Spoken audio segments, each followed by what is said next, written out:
Thanks everybody for being here tonight for the launch of François Vigneault's Titan, the English edition.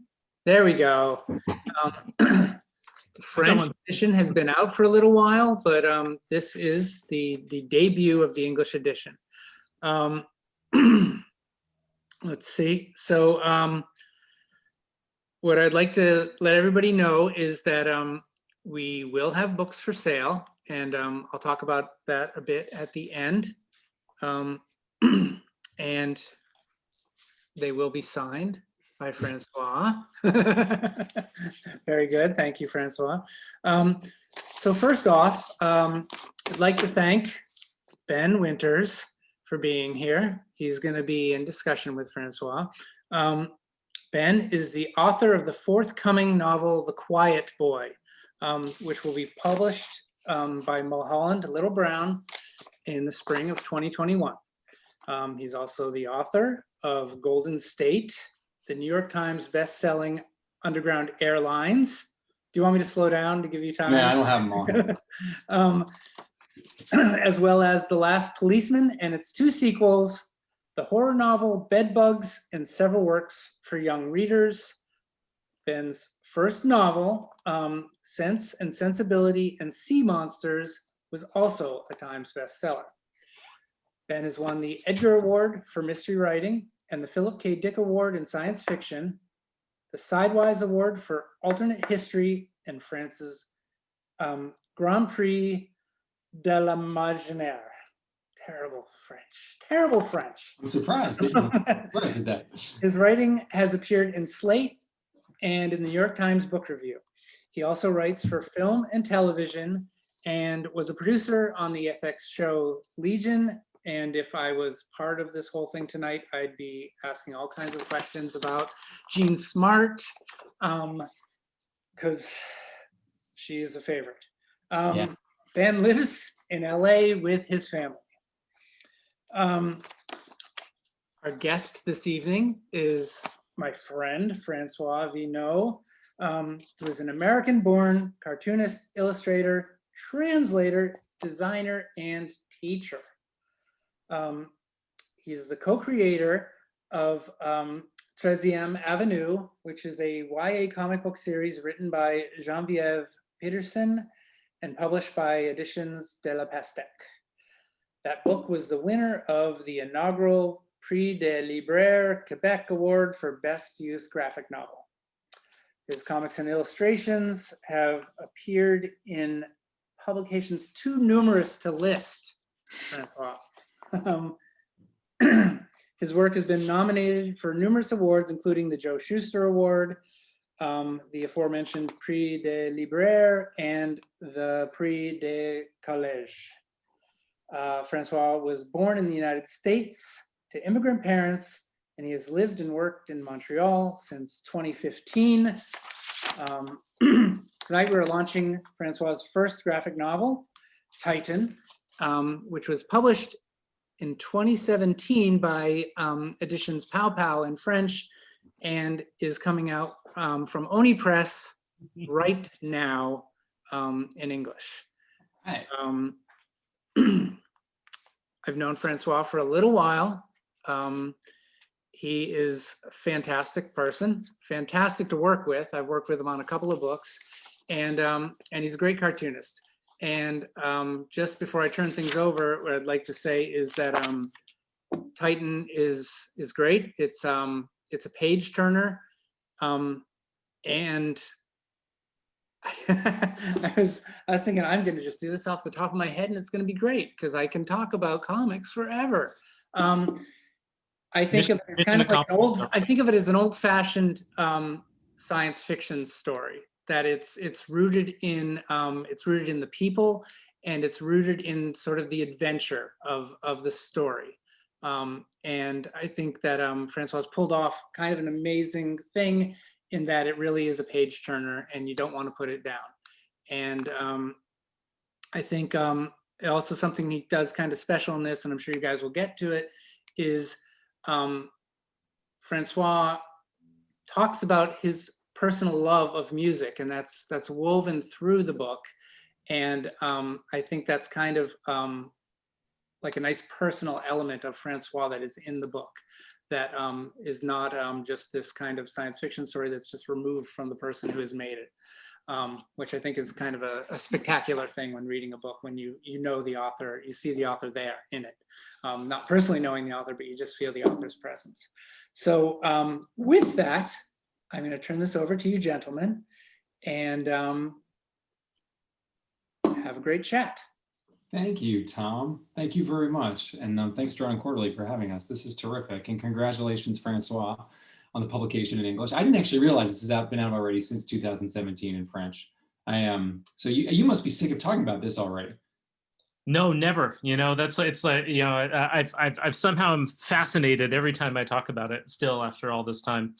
Oh, well, that's one of the great things about being an author, right? Endless opportunities to talk about yourself and your craft. That's why I got into the business like way back in the day. That was my I had one goal in life, which was to talk about myself. And I was like, how can I do this the best? I was like, oh, well done, well done. Graphic novels, that's the best. That's the surefire ticket, right? The graphic novel business. So, okay, I have a bunch of questions for you, but I also want to give you the opportunity to kind of just go off when you want to. So please feel free. And I guess I don't know if we said this already, but there will be an opportunity for sure for Q&A. So folks who are listening and watching at home, I think you can put your questions in the chat, and we will try to get to them or hold them for later. Yeah, there's a Q&A button, and then at the bottom on the far right or the right of 5, there's like a little Q&A button too. They can click it there, and that way it'll make sure it doesn't get lost. And you know, oh, good. There we go.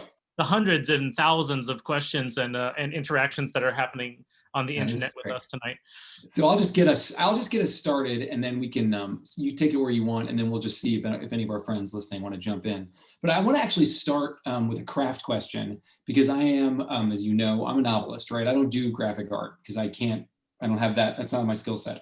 And you know, so I know a little bit about how to write a book, and I'm curious about how to write a graphic novel. I'm curious about your process, because specifically, I do a lot of going back and forth, as I think a lot of novelists do, between outlining and just writing, right? You get inspired by an idea, you write a bunch, you kind of dry up on the original inspiration, then you do some sort of vague outlining. Oh, what might the ending look like? Here's an idea of the chapter to chapter of it.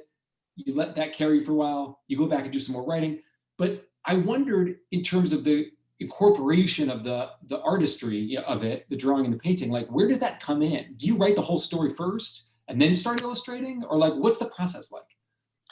Well, I feel like I'd be remiss to give you advice, because I don't know if my process is useful or practical for anybody other than myself, and I'm not even sure if it's useful for me either. But I am very much like, the whole thing is the cake to me, you know, like I'm always working on every element of it. So like, I'll start, like, I definitely don't write a whole script. I've tried a couple times in the process of writing Titan and some other projects to sit down at the word processor and say, okay, you know, act 1, scene 1, what happens on this page, etc. And it never really works for me. And so instead, like, what I'm doing is I'm often like kind of conceptualizing scenes, chapters, ideas, then starting to sketch them, lay them out, like kind of like do little drawings, ideas. And so sometimes I'll know, for instance, like I'll know like 2 characters are having a conversation in a scene, but I won't know exactly what they're saying. Like I'll know, like, here's the starting point of the relationship, here's the ending point of the relationship. And in between those things, it's almost like there's 2 actors in the room and they have to kind of improvise with the things that I've given them. And so, you know, I'll draw like a little sketch and I'll draw a little word balloon or something like that, but I won't fill in the word balloon. But I'll know that there's a certain amount of words that can fit into a page or a panel. And like you were saying about going back and forth between outlining and the final, outlining and the final, I'm doing that the whole time too. It's just the only thing is that, like, in a way, it's like I'm putting it all out there like the whole time. It's like a high wire act. It's very improvisational. You know, I didn't know when I started Titan, I knew the beginning of the concept. I was like, oh, okay, I have this idea. And then I knew what the end was going to be. And all of the middle, I had no idea what was going to happen. And I was always just trying to figure it out as I went along.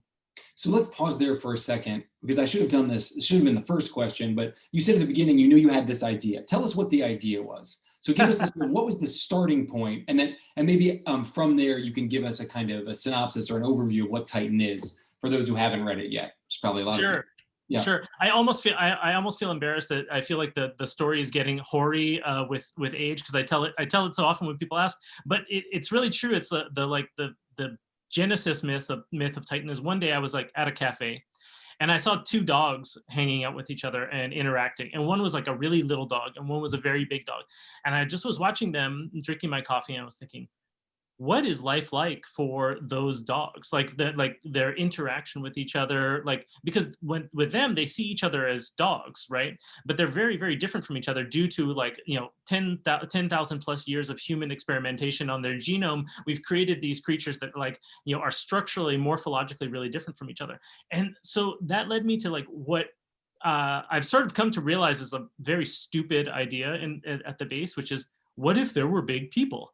And I was like, what if there were big people? What would that be like? Yeah. And then I just ran with it from there. And then so so Titan is the story of two people from two different worlds, literally from different worlds. One is from the Earth and one is from the moon of Titan. All the people on the moon of Titan have been genetically engineered to live and work there. And they're a workforce, they're an underclass workforce that's involved in resource extraction, et cetera, for their overseers, who are all the people from the Earth. And so it's basically like the class conflict writ large, with this extra layer of biological metaphor thrown on top of everything. And so It's a sort of two people from two different worlds, and then they just get kind of caught up in the stream of history and they have to react to that. Excellent. So, and I really actually quite enjoyed that aspect of the story, that it is a tale of colonialism, right? It's a tale of resource extraction, but you do have this biological element where they're the big people and the small people.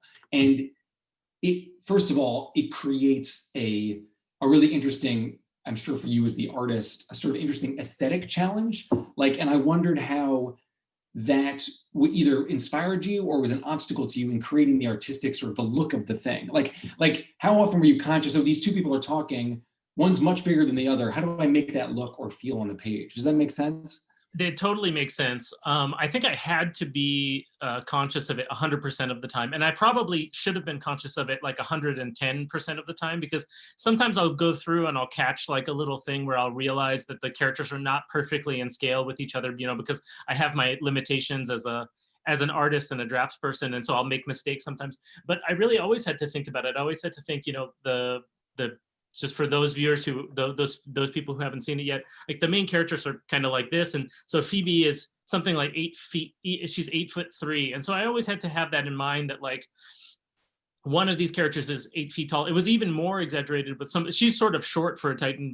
It was more exaggerated with some of the characters, like the head of the Union. I think he's something like 11 feet tall, which when you're interacting with a 6 foot tall person, 11 foot tall person, to take a filmmaking metaphor, it's hard to frame them, right? So that they make sense in the frame. So it was really probably the biggest challenge in drafting and drawing the whole book, was just kind of keeping in mind what the buildings and rooms look like, when the door is the door built for the big people to go through or the small people, et cetera. Right. And there is a love story here, right? And actually, so this is what my next question, or it's a couple of questions. What this book does is it traces both a sort of brewing insurrection, right? A kind of a workers' strike that builds into becoming a larger clash, right? A political clash between the colonial class and the overseer class. And at the same time, it's a love story. If I may, in the sort of tradition of Romeo and Juliet or West Side Story, there is an opposites, and so I wondered, they're star-crossed lovers. They're star-crossed lovers, and I mean, and they're in the stars. So and it might be, this is my taste, but I really gravitated to that. I thought it was a beautiful way to sort of exploit the idea that you had of the big people and the small people, but also to counterbalance the sort of strictly political storytelling. And I wondered which of those, which came first, and which sort of called out to you more as a writer, the sort of the tale of politics and violence and resource exploitation, or the tale of these two humans who fall in love and have to struggle to be together? I think that the first thing that occurred to me after I came up with like that initial idea, is I was looking for some sort of setting or concept where these big people would work, because I didn't necessarily want to do a story with like the attack of the 50-foot tall woman where something like doesn't make sense. I'm very attracted to stories that like you feel like they could exist, even if they're somewhat fantastical or soft in their science fiction elements. And so I was looking for a setting. And so I think that the setting on the moon, the setting of the workers, and because it made sense to me that, if there was this class of people working on the moon, that there might be some class conflict in there.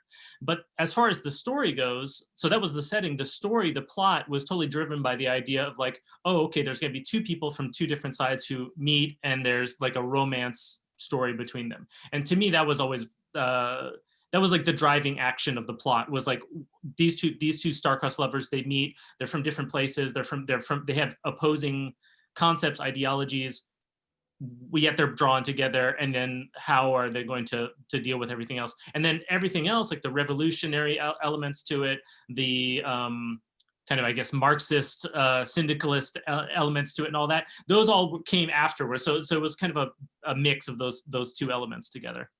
So that's interesting. And I mean, it goes to a lot of different things, but like, well, why don't you tell our audience first, like, so the big people, why are they big? Explain why the big people are big and the little people are still human sized. What's the scientific explanation? It's a very tight scientific explanation. No, it's a little bit vague, but it kind of makes a fuzzy logic, which is that the action takes place on the moon of Titan, which is the largest moon of Saturn out there in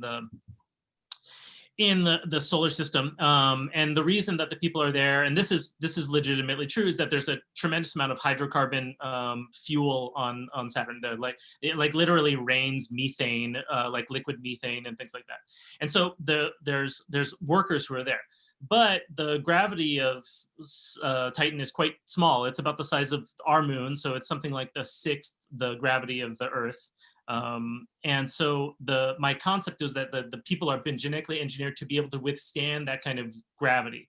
Because if you or I go to the moon, it's fun. You can jump around and like you feel pretty good, but all your bones start breaking apart, and you end up getting sick and all that kind of stuff.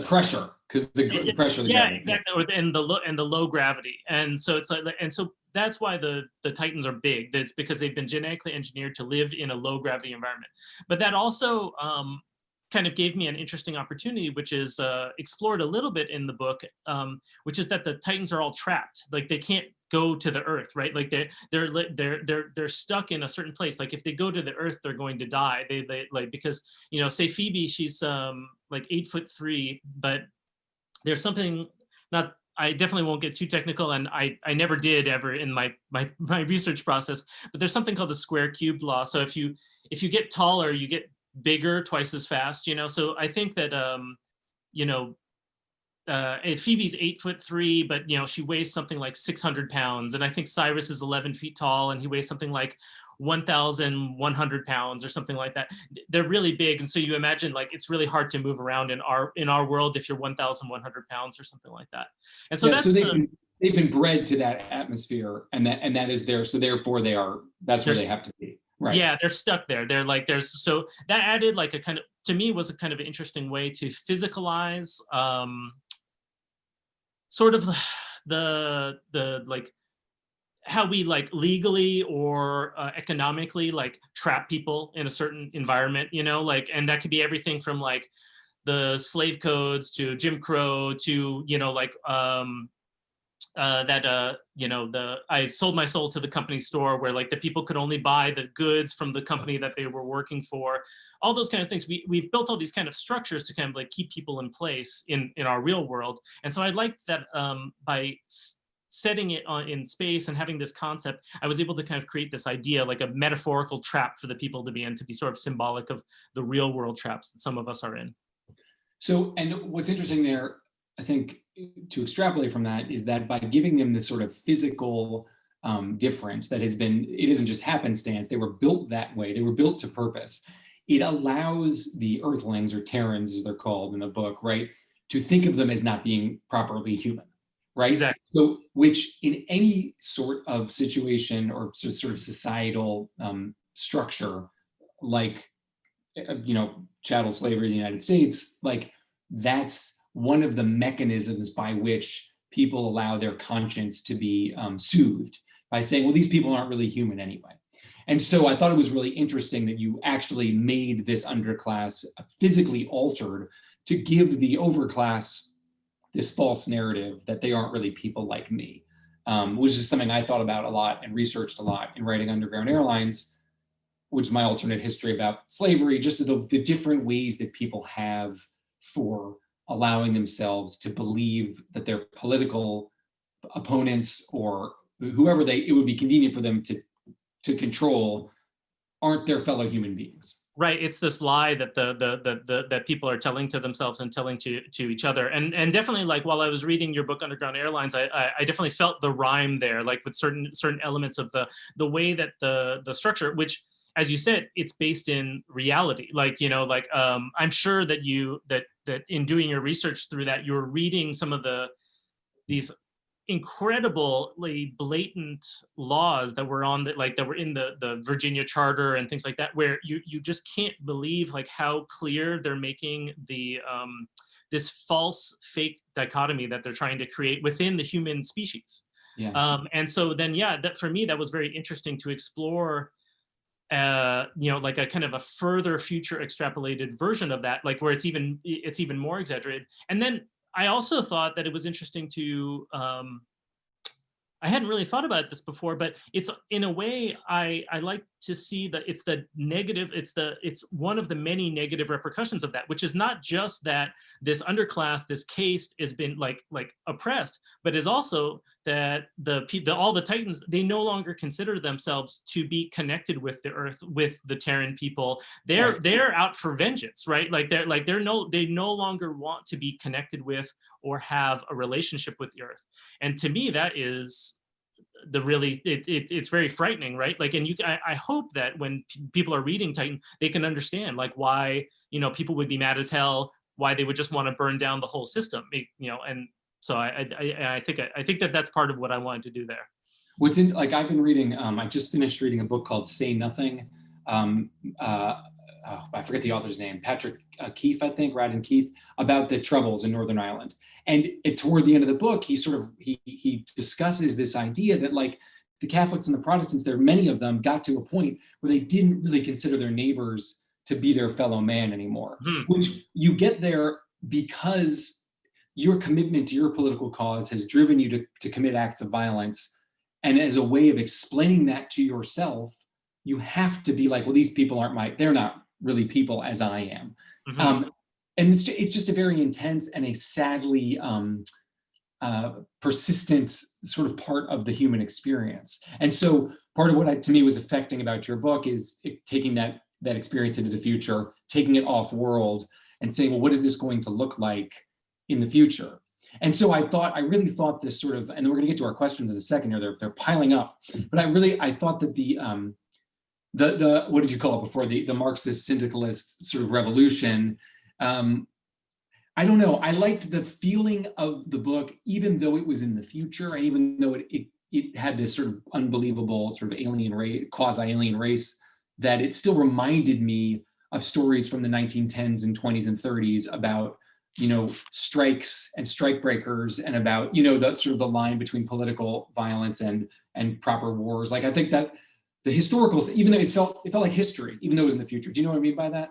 No, that I take that as a fine compliment, actually, like, because that's it. Definitely, I wanted it to feel grounded, and I also wanted it to feel like something that was out of control, right? Like, it starts off from like a certain economic principle or a certain decision that was made maybe 100 years ago, 200 years ago in the past. But then the characters in Titan, they have to deal with the ramifications of these decisions that were made, you know, a long time ago. And a couple of people, like a couple of reviews, like reader reviews and things on Goodreads and stuff like that, they've said, oh, like this story could have taken place in 1892 rather than 2192. And I think some of them maybe meant it as a critique, but I don't mind at all. Like, that to me is the sign of like a kind of a, you know, hopefully a like semi-timeless story. I think I can't believe I just said the word timeless in regards to my own work, but no, it's cool. Like Well, this is your moment, man. Or like at least that the theme is timeless, you know, like it could happen today, it could happen yesterday.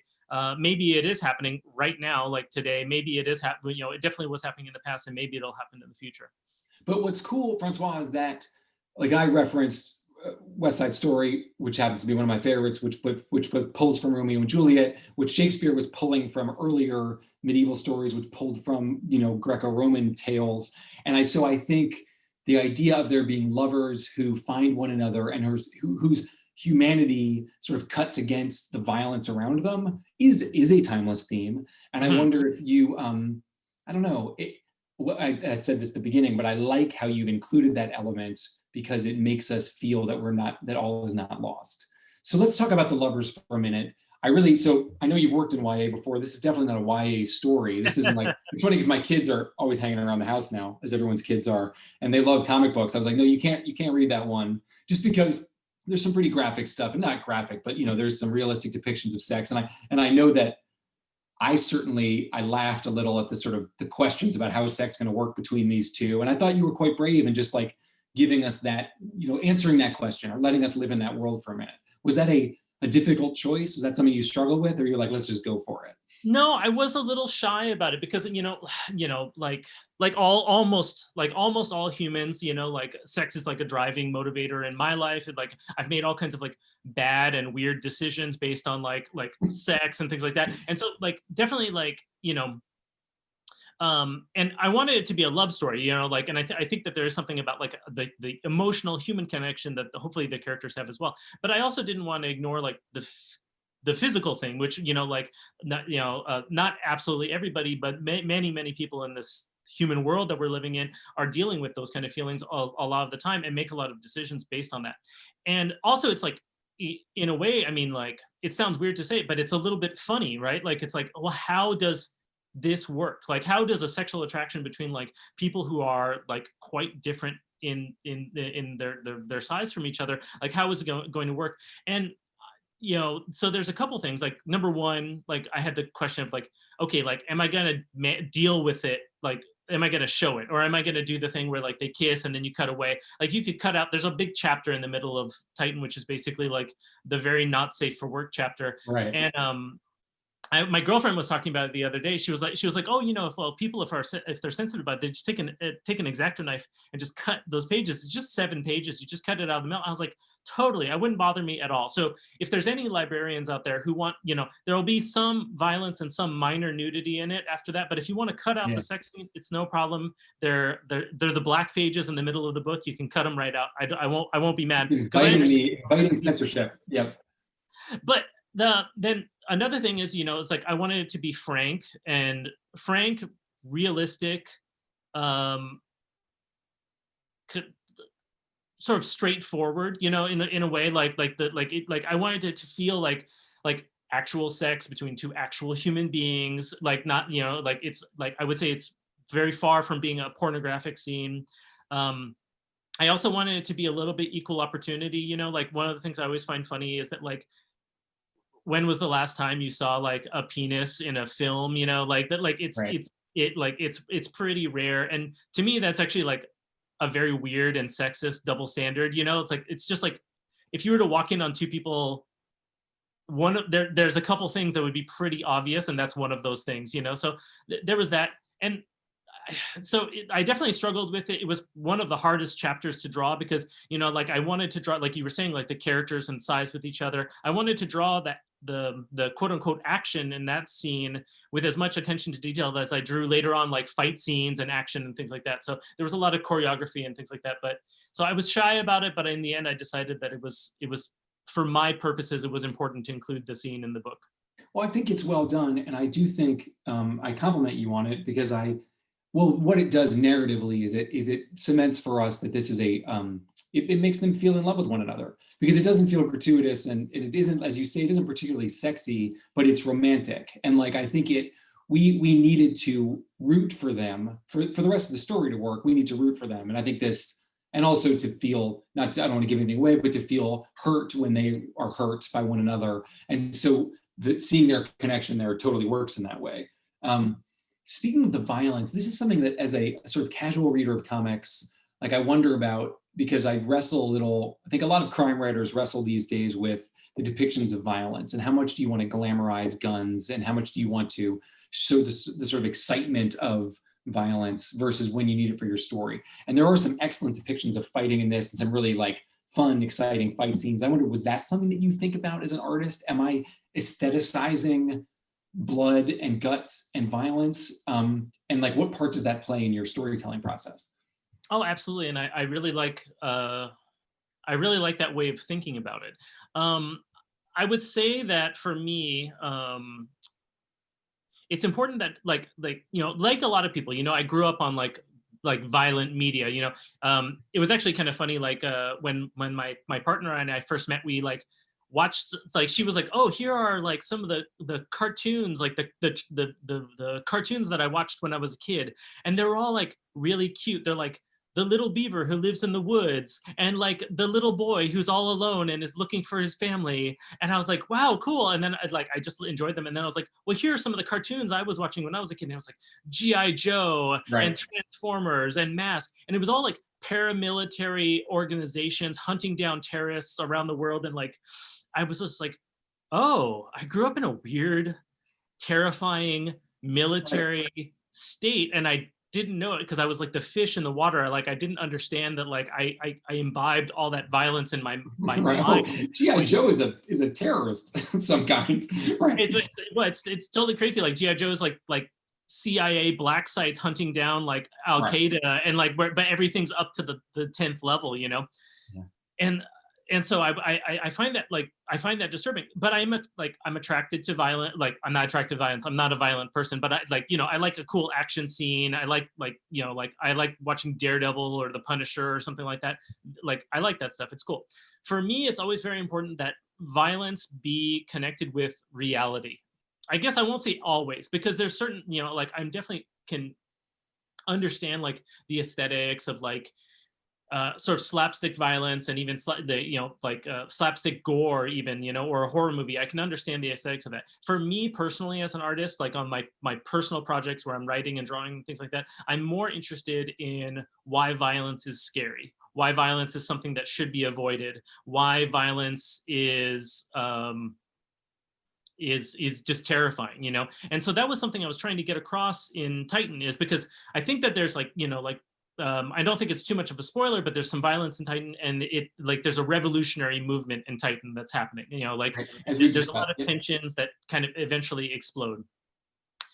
And I want you as the reader to say, oh, like, that the explosion is coming, right? That there's something's going to happen. That there's going to be like the levee's going to break, and but then I want you to then watch it and be like, oh, I'm actually a little horrified by what I'm watching. And so that's why, like, there's depictions of like, there's depictions, for instance, of like the police forces in Titan are very much villainized. Like they're a villain group. They're antagonists in most of the book. But I tried to include some scenes where like those characters are humanized, where those characters, like when they're suffering or in pain, you somewhat can feel it. In fact, even if I were to go back and had the chance to, like, I don't know, do the TV show of Titan or something like that, I would follow some of those characters for longer, so it has even more impact. There's just a limit to what I can do.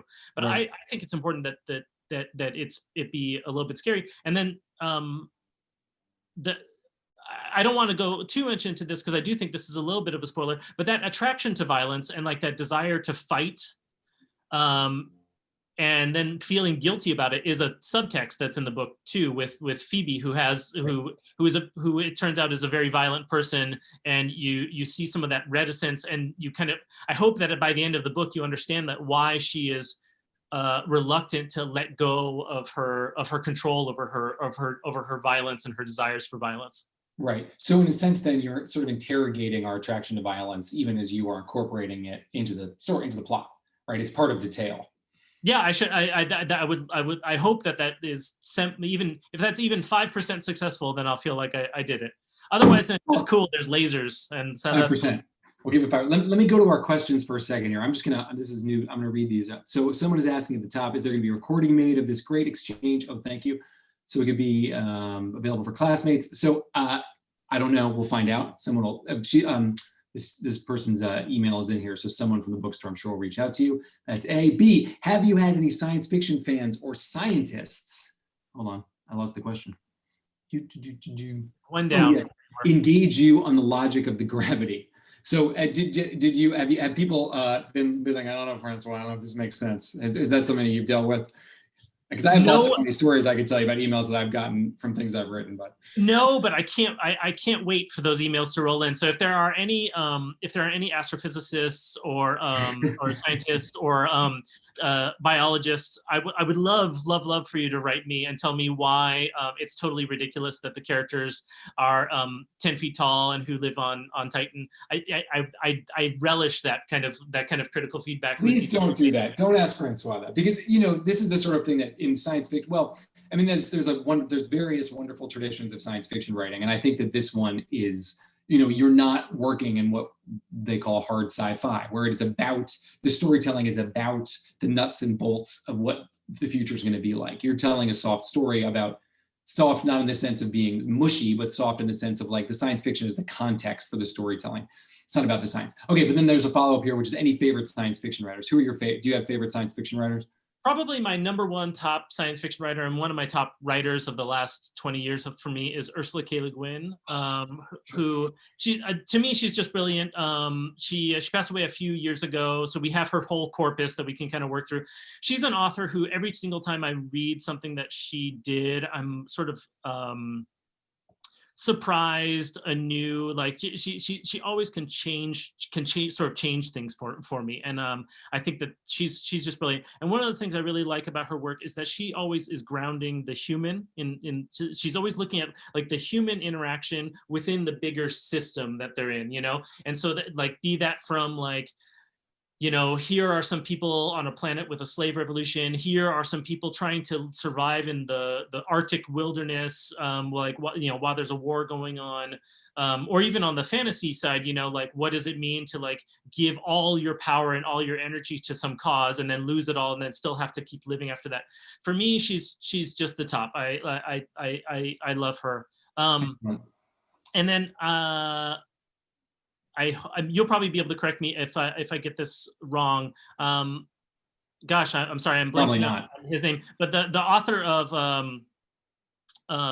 Exhalation is Ted Chiang. Ted Chiang, yeah. Ted Chiang. He's been like my new dude who I've been like really into.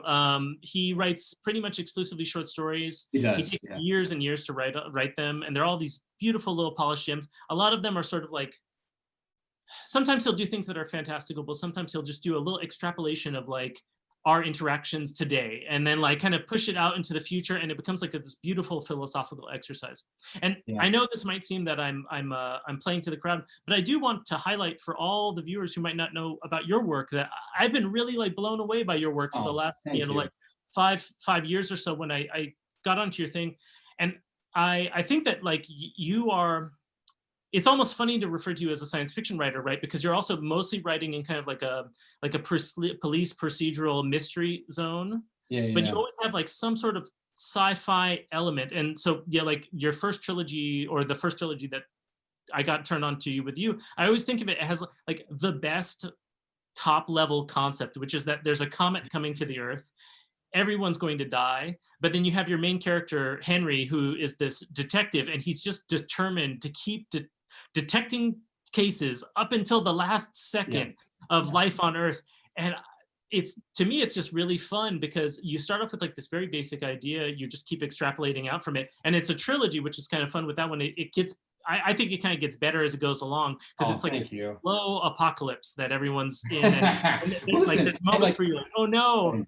So, and not to blow smoke up your whatever, but I've been into your stuff, and I hope anyone who's listening to this who likes my work, it's totally different what you do, and at the top level it's novels, not graphic novels, but I think anyone who likes my work will like what you're doing too. Thank you very much. I appreciate it. So okay, let's go to the next place. Oh, and I just want to throw in one more science fiction writer who I'm super into right now. It's a guy named Dexter Palmer, who read a book called Version Control about 3 years ago, which like, it does exactly what I think great science fiction should do, which is what part of what I love about Titan was that it tells a very human story, and it tells it through a science fiction lens, but it's about these human beings. And so that's a time travel book.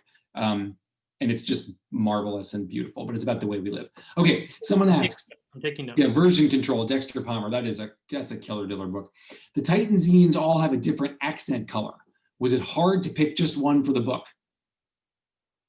Oh yes, okay, yes. So for those people who don't know, the comics that Titan was originally serialized, they're somewhere in a box somewhere, and it came out in 5 issues, and I had the opportunity, because the issues were different, to do each issue in different colors. So the first issue is kind of like a very similar to the sort of pink color that you see in the English edition, but I also did the blue issue and a red issue and things like that, and that was a lot of fun because you know, for instance, I could kind of like let some of the scenes influence. Like for instance, the long sex scene, it was like a hard red. I did like a red filter, which was inspired by I don't know if you've ever seen this movie Contempt by Jean-Luc Godard. I have not seen Contempt. It's a French New Wave movie, but it's Brigitte Bardot is in it, and it like there's these great shots of the characters like in their apartment, and they have gels, like they have like these gels that are put over the shots, and so that was my inspiration in the like, especially in the sex scene, which has just a flat gel over the whole thing,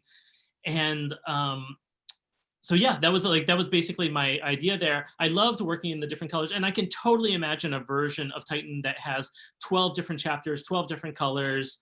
It's just, as anybody in I see that question's from Lucia, who's a production designer at Drawn and Quarterly. As she knows, that costs a lot of money to do all those colors. So it wasn't hard though to pick a color. The French version is actually purple on the inside for anybody who hasn't seen it. So it's totally different. It's purple, pink. But I didn't mind.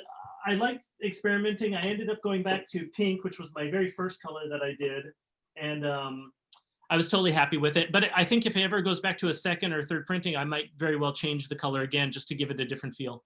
Oh, I'm sure it will. Oh, wait, but real quick before the next question, Tom wants me to mention that there will be a this recording will be available on the YouTube, on the Drawn and Quarterly, on their YouTube channel in the following days. So keep your eyes out for that. Francois, if Titan were to be adapted, like if and when for the silver, I'm adding that for the silver screen, what tone or atmosphere would you like?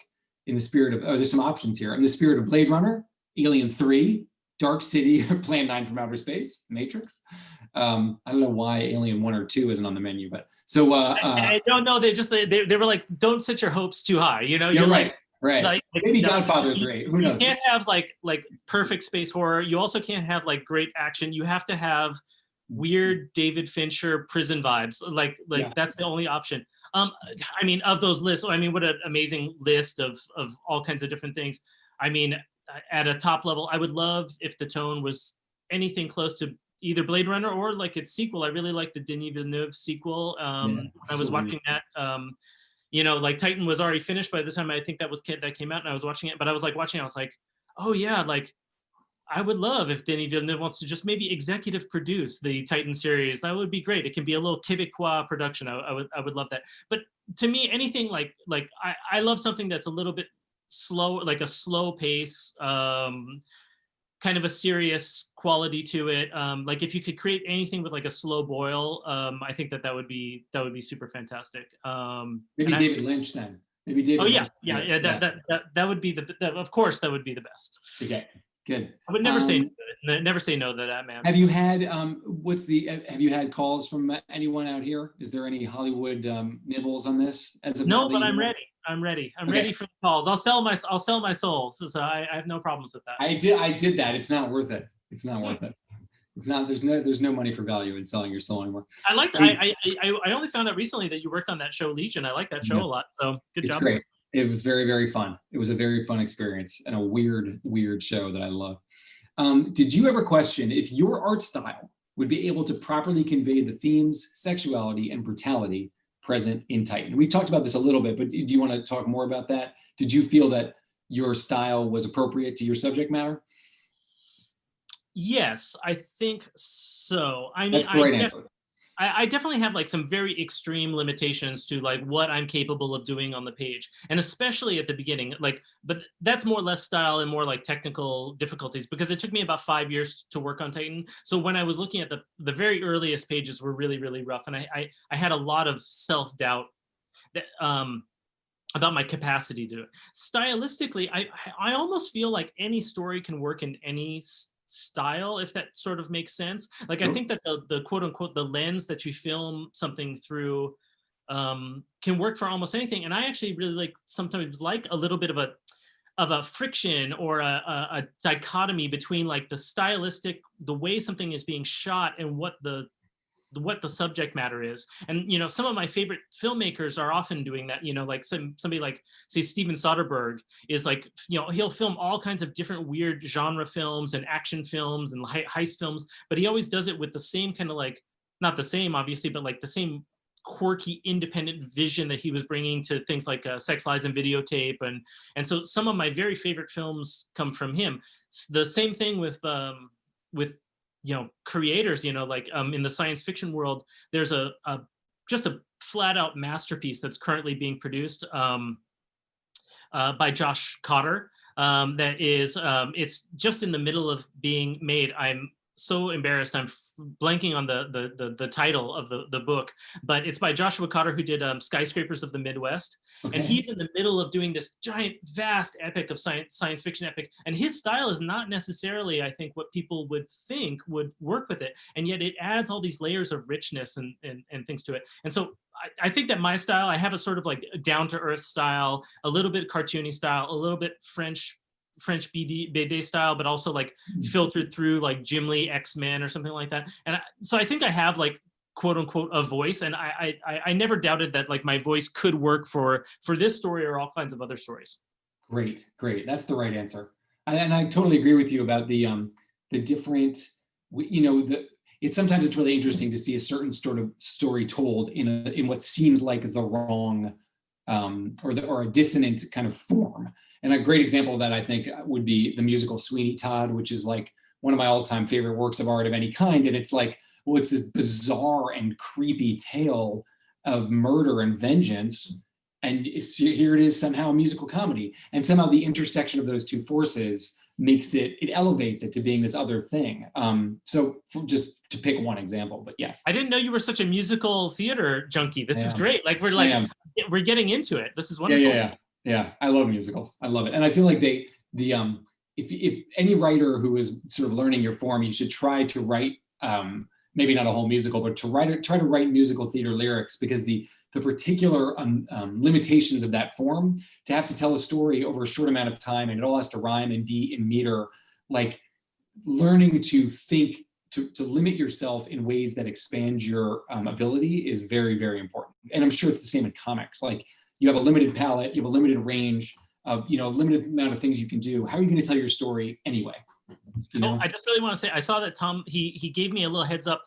The book by Josh Cotter is Not Away. And I really recommend it for anyone who's interested in kind of like dark, weird, down to earth science fiction. It's awesome. And it's halfway done now, I think. What's the name? What's it called again? It's called Nod Away, like to follow.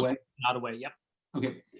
Someone asked, science and technology seem to have advanced significantly since this project began. I'm thinking in particular about things like CRISPR. I'm curious how this might have impacted your writing. Oh, that's a question from my friend Randy. Hi, Randy. Nice to hear from you. I'm not sure if it would have affected it much one way or the other, just because I like science and I find it really fascinating and interesting, like what the changes that are coming, you know. And so there have been like a lot of changes, you know. Say I started, this isn't on the biological side, but on the technological, the cyber side, there, you know, one of the characters has a sort of a cybernetic implant that kind of functions as his like personal assistant or something like that.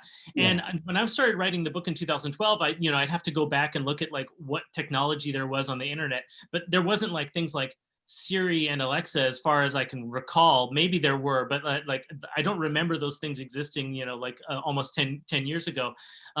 But in some ways, like I think I didn't take too many big risks with the science fiction element of it. You know, I kind of like extrapolated a little bit into like what like information technology might be. And then I took a big leap, which was I was like someday they're going to be able to genetically modify humans to be big and live in space. But I didn't make any kind of like I took it kind of easy on myself. I didn't like make all the rules, like be too strict. But I find it totally fascinating, that like CRISPR is totally crazy. Like what is going to, the kind of choices that are going to face people who are having children in the near future are totally remarkable. And the same thing actually for the kind of cybernetic implants. I was just reading an article in the New York Times about all the movement that's being made with controlling computer interfaces with the brain, and it like what exists already right now in labs is not that far from where I end up, and I think I might have undershot it. It's 200 years in the future. I think they might be way beyond what I have, and by the time I get there. And it's like, it's scary and unsettling to us, but to our children, our children's children, it's just going to be the water they swim in. And I always find that fascinating. It's part of what's so fun about science fiction. Well, look at what we're doing right now, right? Like this was what was happening in 2001, A Space Odyssey. It was like, wow, the video phone. And now like none of us even want to be on video calls. We have to do video calls all the time. There's no novelty to it, It's just part of our everyday life. Yeah. I'm just noticing the sun has slowly set in this bedroom I'm sitting in as we've been talking. I'm now like, I'm like slowly disappearing as if disintegrating. We better wrap up soon or I'll just be gone. Someone asked, which I really thought this was an interesting question, did you take advantage of the translation stage to change and refine? Or is it truly a direct translation? So did you? I absolutely worked. So I wrote it in English, and which is my my native tongue, and it was translated into French by Alexandre Fontaine-Rousseau, who's also an author here in Montréal. And I worked, there were two things. Number one, I was still writing the book while he was translating it. Like the book was not complete by the time he started. He started on the first chapters and was going through. And so not only was his translation and just discussing it with another author affecting the later chapters of the book, but then also I was going back and revising some elements in the early chapters of the book when it came out in French. So 100%. And then also to have the whole book come out in French, then I had a period of time where I did more revisions before this new edition came out in English. And so it's just been a constant like work in progress. I keep fiddling with it. I think it's really done now. I'm like, I'll save all the edits for this 100% gonna happen TV show or movie. I'll save the edits for that. But as far as the book goes, I think it's good. But 100% working with Alexandre, working with Luc, who was the publisher, and then bringing that back into the English edition, I made a lot of changes along the way. Great. So tell us, as we get towards the end of our time together here, tell me what are you working on now? What does one do after Titan? So this is I won't spend too much time on this question just because it's kind of funny. I can't talk about it. So I'm a one book into a series that I'm doing. Like I've drawn the first book in a new series, but it was supposed to already be coming out in 2020, but because of COVID-19, it's been delayed until May of 2021. It's going to be what happened to my new book. Exactly. Exactly. Yeah. And so like everything's been pushed off. And so the book was about to be announced and everything, and then it's not announced anymore. So that's a comic book series that I'm doing. It's a million miles away from Titan because I'm not writing it. I just draw it, and it's a science fiction comedy thing. It's more in line with like say Teenage Mutant Ninja Turtles or something like that. So it's really, really far away from what I do. But that's my daily grind. I work on that all the time because it's a monthly comic, so I have to draw one issue every month. And then the other thing, I'm working on a new project that's much more in line with Titan. It's something else that's about like kind of socioeconomic problems and relationships and things like that. But it's just at the very nascent stages, so I think it's a little early to talk about it. All right. But I feel like we just had maybe one more question come in. Someone asked, will we have had any hints from the Pow Pow calendar? So and that must be in response to what you're working on now. That is a good hint. I don't know if that's going to be my next project, but the project that I included in that is definitely something I want to come to eventually. I love it. Okay, folks who are watching live with us, is there anything else we want to ask Francois about Titan or about his work before we let him go back to this secret project he can't tell us about? Tom, okay, Tom, hold on. I missed Tom's music question. So let's talk about music for a second, because as Tom said in the introduction, you do weave in it's a lot of music, and I feel like there's a sort of pleasing nostalgia that the characters living on Titan have for Earth music. And so I'm presuming that reflects your musical tastes, Francois, that this is your love of music coming out in Titan. Is that correct? Yes, absolutely. You know, I mean, for me, when I was like thinking about the characters, you know, I started with this concept of two characters meeting and like bringing their interaction. And I was like, well, what's something that they can have in common? And I thought about myself, like, what's something that has like started so many conversations, relationships, discussions that I've had with people from all different kind of walks of life. And it's often music. Music is something that can kind of like transcend cultures, you know, like you can be into like country music and also be into rap, and like kind of like you can kind of like interact with people who are coming from different worlds. Yeah. And so, yeah, music was always kind of something that was interesting and exciting to me. Definitely my own taste in music is kind of interwoven into like the musical selection. For those people who haven't read the book, each chapter has a musical reference in the title. And then there's a couple songs that are more explicitly referenced in the thing. And then another thing I really liked about that was I really like how would you say that? Like a palimpsest quality in art, where you have like, there's like the layer and then there's another layer and another layer on top of it. And there's something about quotation in art that I think is really fascinating. And so for me, that was always like really cool in Titan, was that I could quote something from like music from 200 years in the past for the characters that then connects with our world and like the culture of our world, the world that those musicians were commenting about in the 20th and 21st centuries, and then push that into the future. So for me, it just was very rich vein to get into that. Totally. I mean, for me, it really tethered like Phoebe's love for Margot Guryan, and like, oh, you meant the reference to London Calling, all that stuff. Like it tethers what could feel like a very otherworldly story to our lived world, right? And it makes us feel connected to these characters. It makes them feel more human, you know, which is lovely. Well, and it's fun, you know. I mean, like I wasn't trying to be too cute or silly with the references, but like, you know, like for instance, like that Margot Guryan like reference, like that to me was like really fun, because like that spoke to like something that happened in my real life, like where somebody was like, oh hey, like you should check out this like amazing songwriter from like 1968 who had one album come out and then never did another album. And I was like, what is this? Like it's totally spoke to me across the decades. And so, and I'll just say like a big thanks to Margot and also Jeff Tweedy from Wilco, who allowed some songs to be included in the book. Margot is still with us, and you can listen to her music online. It's really, really cool. It was really cool to have interactions with both of them, and I feel the work is richer for that. So amazing. I mean, in the Last Policeman books, my hero was obsessed with Bob Dylan, as I am, and it was just something that allowed me to work myself into the book in a lot of different ways. And like, I don't know, there's a magic to it, I think. Well, it's part of the magic of music. You did the same thing a little bit. It's very, very different, but you did the same thing in Underground Airlines too, where you have your Underground Airlines, for those readers who haven't read it, is an alternate history. But you know, many of the people who exist in our world also exist in this world, you know. And so you have the story of like James Brown, like in this this horrible alternate world, and like the ways that he escapes the world, and you can kind of imagine like the human figure of James Brown and how he would react to the world. And I thought it was quite cool. It was a fun little thing in the book. I really liked it. And in that case, I think my concept was that there's certain figures or personalities in history that, and included James Brown and included Michael Jackson also, that in any version of American history, those people would punch through. They would make themselves known, you know, one way or another. Okay, so we're going to wrap up with this last question from Jonas, which is, you mentioned some cartoons you watched as a kid.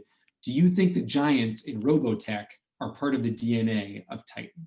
Oh, wow. Yes, 100%. Jonas, you've called me out, and you're 100% right. It's totally true. And I will say, you know, I forget sometimes, but I know that I consciously at a couple times in the production of Titan, I knew that the romance between Max and Miria in Robotech, which is between like a giant and like one of these alien giants and somebody from the Earth. She's not a giant when they're romantically involved. She gets shrunk down.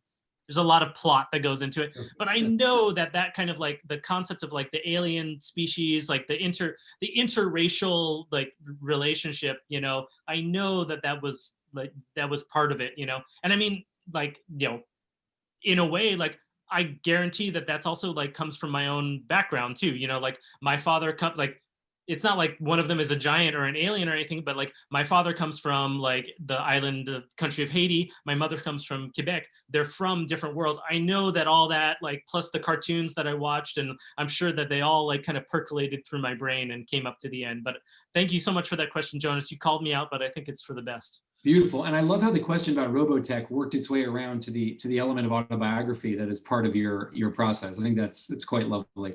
And I mean, that's at the end of the day, like that's what we're all doing when we're writing, is we're like, consciously or not, we are putting ourselves on the page. And so there are always going to be elements of autobiography in anything, no matter how science fictional or otherworldly. And I think this is probably a good example. I'm sure your parents will be very proud, or are very proud. That'll be nice. All right, well, friends, thank you so much for watching. I really am. I've disappeared into darkness. I like this. I'm like in a cave now. And I want to thank Drawn and Quarterly, and thank you to Francois. Thank you to Tom. And I guess we'll call it a day. What do you think, friends? Tom's back. Yeah, that was fantastic. There you were. That was great. I'll just mention one last thing, is that for anyone who orders their book from Librairie, Drawn and Quarterly, I'll go over to the shop sometime in the next week or so, and I'm going to do a dédicace. I'm going to draw and sign your books. Ooh. So if you're interested, since I can't do store signings right now, that'll be the easiest way to get a signed book from me for the moment. Eventually, I'm sure like Phoebe, I have hope for the future. I'm sure we'll all be able to get together in person someday, but I just wanted to mention that. Yes, everybody do that. And I should say that those books are available from the shop, and we've posted a link in the chat here a little bit earlier. And I will repost it. I'm having trouble finding it. There we go. So we do ship to the US. So if you're interested, you can get a signed book from Francois at that link that's in the chat. I send it to just the panelists, so now I will send it to everybody. And thank you both, Ben. Thank you so much for my pleasure. Anytime. Thanks for having me. And I coming wish I to was the in other Montreal. coast. We're not on the coast. We're in Montreal. That's not a coast.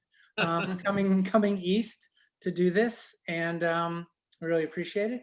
My and pleasure. Thanks a lot, Francois. The book is great. More success for you. Right, good luck, everybody. Thank you, everybody. All right. I think Mara will take us out. Okay, bye-bye. Bye.